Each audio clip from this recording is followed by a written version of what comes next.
ಆಸೆ ಅಂತಲೇ ಈಡೇರ್ತಾ ಇದೆ ಈಗ ಬುಧವಾರ ಪ್ರಮಾಣ ವಚನ ತಗೊಳ್ತಾ ಇದ್ದಾರೆ.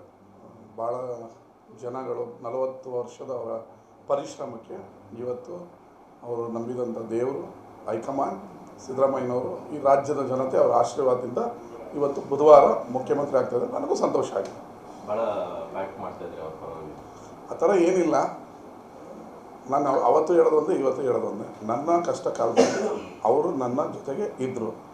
ಅವ್ರ ಜೊತೆಗೆ ಇರಬೇಕಾಗಿದ್ದು ನನ್ನ ರಾಜ್ಯ ಧರ್ಮ. ಆ ಕಾರಣದಿಂದ ನಾನು ಇದ್ದೆ ಅಂತ ನಾನು ಅವತ್ತು ಬಹಿರಂಗ ಹೇಳಿದ್ದೀನಿ, ಇವತ್ತು ಬಹಿರಂಗ ಹೇಳಿದ್ದೀನಿ. ಮಾನ್ಯ ಮುಖ್ಯಮಂತ್ರಿಗಳಾದಂಥ ಸಿದ್ದರಾಮಯ್ಯನವರು ರಾಜ್ಯದಲ್ಲಿ ದಕ್ಷ ಆಡಳಿತವನ್ನು ಒಂದು ಕಪ್ಪು ಚುಕ್ಕೆ ಇಲ್ಲದೇ ನಡೆಸಿದ್ದಾರೆ. ಅದನ್ನು ಮುಂದುವರಿಸ್ಕೊಂಡು ಹೋಗ್ತಾರೆ ಅನ್ನೋ ಅತೀವ ವಿಶ್ವಾಸ ಜನರಲ್ಲಿ ನಮ್ಮಲ್ಲೆಲ್ಲರಲ್ಲೂ ಇದೆ. ಈ ಕಾಂಗ್ರೆಸ್ನಲ್ಲಿದ್ದ ಗೊಂದಲಗಳು ವಿರೋಧ ಪಕ್ಷಗಳು ಲಾಭ ಆಗ್ತದೆ ಅಂತಿದೆಯಲ್ಲ, ಅವ್ರು ಯಾವ ರೀ BJP ಅವರು ಮೊನ್ನೆವರೆಗೂ ಹಿಂದೂ ವಿರೋಧಿ ಸಿದ್ದರಾಮಯ್ಯ, ಭ್ರಷ್ಟಾಚಾರಿ ಸಿದ್ದರಾಮಯ್ಯ ಅನ್ನೋರು. ಇವತ್ತು ಸಿದ್ದರಾಮಯ್ಯನಿಗೆ ಅನ್ಯಾಯ ಆಗಿಬಿಟ್ಟಿದೆ ಕಾಂಗ್ರೆಸ್ಸಿಂದ. ಸಿದ್ದರಾಮಯ್ಯ ಅಂತ ದೇವರಂಥ ಮನುಷ್ಯ.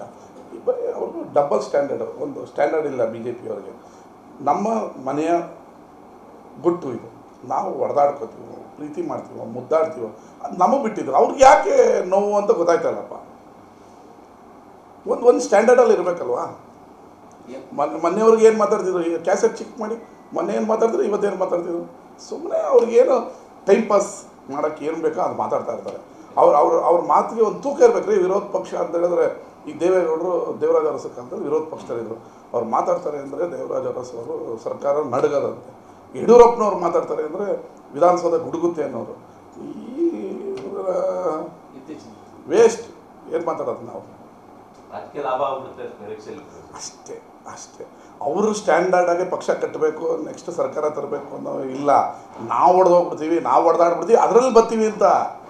ನಾವು 2022ರಿಂದ DK ಶಿವಕುಮಾರ್ ಅಧ್ಯಕ್ಷರು, ಸಿದ್ದರಾಮಯ್ಯನವರು ಜೋಡೆತ್ತುಗಳ ಥರ ಊರು ಸುತ್ತಿ ದಿನನಿತ್ಯ ಕಾರ್ಯಕರ್ತರನ್ನ ರೋಡಲ್ಲಿ ನಿಲ್ಲಿಸಿ ಕೆಲಸ ಮಾಡಿ 136 ತಂದಿರೋದು ನಾವು. ಅವರು ಸುಮ್ಮನೆ ಅವ್ರ ಪವರ್ ಟ್ರಾನ್ಸ್ಫರ್ ಆಗಬೇಕಾದ್ರೆ ಹೊಡೆದಾಡ್ತಾ ಇದ್ರಲ್ಲ, ಅದು ಅವ್ರ ಸಂಸ್ಕೃತಿ. ಕಾಂಗ್ರೆಸ್ ಸಂಸ್ಕೃತಿ ಈ ಥರ 28 ಅಲ್ಲ 33ಕ್ಕೂ ಇರುತ್ತೆ. ಇನ್ಮೇಲೆ ಏನಿದ್ರು ಕಾಂಗ್ರೆಸ್ ಸರ್ಕಾರ ರಾಜ್ಯದಲ್ಲಿ 33ಕ್ಕೂ ನಮ್ದಿರುತ್ತೆ. ನಮ್ಮದೆಲ್ಲ ಬಲಿಷ್ಠ ಸರ್ಕಾರ, ಬಲಿಷ್ಠ ನಾಯಕತ್ವ ಇದೆ. ಅವರು ಏನು ಅಳೋದೇನು, ಒಬ್ಬರು ತೆಗಿಬೇಕಾದ್ರೆ ಒಬ್ಬರು ಹೊಡೆದಾಡೋದೇನು, ಒಬ್ಬರು ಏನು 10 ಜನ ಸೂಟು ಬೂಟ್ ಹಾಕೊಂಡು ಬರೋದೇನು, ನಾನು ಮುಖ್ಯಮಂತ್ರಿ ಆಗಬೇಕು ಅಂತ. ನಮ್ದು ಏನಿಲ್ಲ. ಒಂದು ಲೈನ್ ರೆಸೊಲ್ಯೂಷನ್. DK ಶಿವಕುಮಾರ್ ಅವ್ರನ್ನ CLP ಲೀಡ್ರಾಗಿ ಹಾಕಿ ಎಸ್ ಎಲ್ಲರೂ ಕೈ ಎತ್ತಾರೆ. ಅಲ್ಲಿ ಏನು ಅಯ್ಯೋ ನಾಳೆನೇ ಬಿದ್ದೋಗ್ತೀವಿ ಅನ್ನೋದ್ರ ಅರ್ಥ ಇದೆ. ಗೊತ್ತಲ್ಲ ನಿಮಗೆ, ಎಲ್ಲ TVಲೆಲ್ಲ ನೀವೇ ತೋರಿಸಿದಿರಲ್ಲ.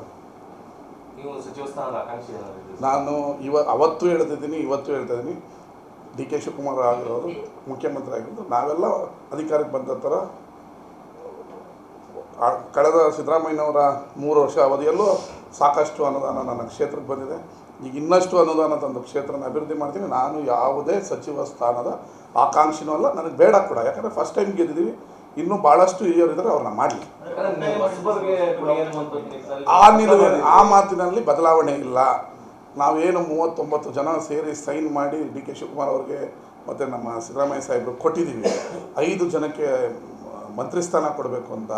ಈಗ ಇದರಲ್ಲೂ ಭಾಳ ಟ್ಯಾಲೆಂಟು, ದಕ್ಷವಾಗಿ ಆಡಳಿತ ನಡೆಸುವಂಥ ನಮ್ಮ ಚನ್ನಗಿರಿ ಶಾಸಕ ಶಿವಗಂಗಾ ಇದ್ದಾರೆ. ಭರತ್ ರೆಡ್ಡಿ ಬಳ್ಳಾರಿ ಅಂತ ರಿಪಬ್ಲಿಕನ್ ಬಳ್ಳಾರಿಯನ್ನು ಭೇದಿಸಿ ಒಬ್ಬ 30 ವರ್ಷದ ಯುವಕ MLA ಆಗಿ ಇವತ್ತು ಇಡೀ ರಾಜ್ಯ ನೋಡೋ ಥರ ಕೆಲಸ ಮಾಡ್ತಾಯಿದ್ದಾನೆ. ಭರತ್ ರೆಡ್ಡಿ ಆಗಲಿ, ನಮ್ಮ ಕೋಸ್ಟಲಿಂದ ಅಶೋಕ್ ರೈ ಆಗಲಿ, ಈ ಥರ ಒಂದು 5 ಜನಕ್ಕೆ ದಕ್ಷ ಯಾರು ಇದ್ದಾರೆ ಅವರು ಕೊಡಲಿ. ನನಗಂತೂ ಬೇಡ. ನಾವಿನ್ನೂ ಕೆಲಸ ಮಾಡೋಣ ನಮ್ಮ ಕ್ಷೇತ್ರಕ್ಕೆ ಅನ್ನೋದು ನನ್ನ ಭಾವನೆ. ಈಗ DK ಶಿವಕುಮಾರ್ ಅವರು CM ಆಗಿರೋದು ನಮಗೆಲ್ಲ ಇನ್ನಷ್ಟು ಅನುದಾನ ಬರುತ್ತೆ. ಅವರಾದರೆ ನಾವಾದಂಗಲ್ವಾ. ನಾವೇ ಕೊಡಬೇಕು ಅಂತ ನಿಂತ್ಕೊಂಡ್ರೆ ಇರಿಟೇಷನ್ ಆಗಲ್ವಾ. ಬೇರೆಯವ್ರು ಮಾಡಲಿ. ಒಂದು 2 ಸಿಗಲಿ ಅನ್ನೋ ಭಾವನೆ ನಮಗೆ. ಈಗ ಚಲುವರಾಯಸ್ವಾಮಿಯವರು ಭಾಳ ದಕ್ಷವಾಗಿ ಅಧಿಕಾರ ಮಾಡಿದ್ದಾರೆ. ಜಿಲ್ಲೆನ 10,000 ಕೋಟಿ ಇಲ್ಲಿವರೆಗೂ ತಂದು ಅಭಿವೃದ್ಧಿ ಮಾಡಿದ್ದಾರೆ. ಅವರಂತೂ ಮುಂದುವರಿತಾರೆ. ಅವ್ರ ಜೊತೆಗೆ ಇನ್ನೊಂದು ಕೊಡಲಿ ಅನ್ನೋದು ಭಾವನೆ. ಆವಾಗ ಇನ್ನಷ್ಟು ಹುರುಪಿನಿಂದ ನಮ್ಮ ಕಾರ್ಯಕರ್ತರೆಲ್ಲ ಕೆಲಸ ಮಾಡ್ತಾರೆ. ಇನ್ನಷ್ಟು ಮಂಡ್ಯ ಜಿಲ್ಲೆ ಅಭಿವೃದ್ಧಿ ಆಗ್ತದೆ. ಪೈಪೋಟಿ ಏನಿಲ್ಲ, ಕ್ಲೈಮ್ ಮಾಡ್ತಾ ಇದ್ದಾರೆ. ಈಗ ರಮೇಶ್ ಬಾಬು ಬಂಡಿ ಸಿದ್ದೇಗೌಡರು ಕೂಡ 3 ಸರಿ ಎಮ್.ಎಲ್.ಎ ಆಗಿದ್ದಾರೆ. ನರೇಂದ್ರ ಸ್ವಾಮಿ ಅವರು 3 ಸರಿ ಎಮ್.ಎಲ್.ಎ ಆಗಿದ್ದಾರೆ. ನರೇಂದ್ರ ಸ್ವಾಮಿ ಕೋಟನೇ ಬೇರೆ, ಬಾಬು ಬಂಡಿ ಸಿದ್ದೇಗೌಡರ ಕೋಟನೇ ಬೇರೆ. ಬಾಬು ಅವರು ಅವ್ರ ತಂದೆ ಅವ್ರ ತಾಯಿ ಎಲ್ಲ ಎಮ್.ಎಲ್.ಎ ಆಗಿ ಅವ್ರದ್ದೇ ಆದ ಕಾಣಿಕೆಯನ್ನು ಶ್ರೀರಂಗಪಟ್ಟಣಕ್ಕೆ ಕೊಟ್ಟಿದ್ದಾರೆ. ಇದು ಭಾಳ ಅನುಕೂಲ ಆಗ್ತದೆ ಅವರು ಮಂತ್ರಿ ಆದರೆ.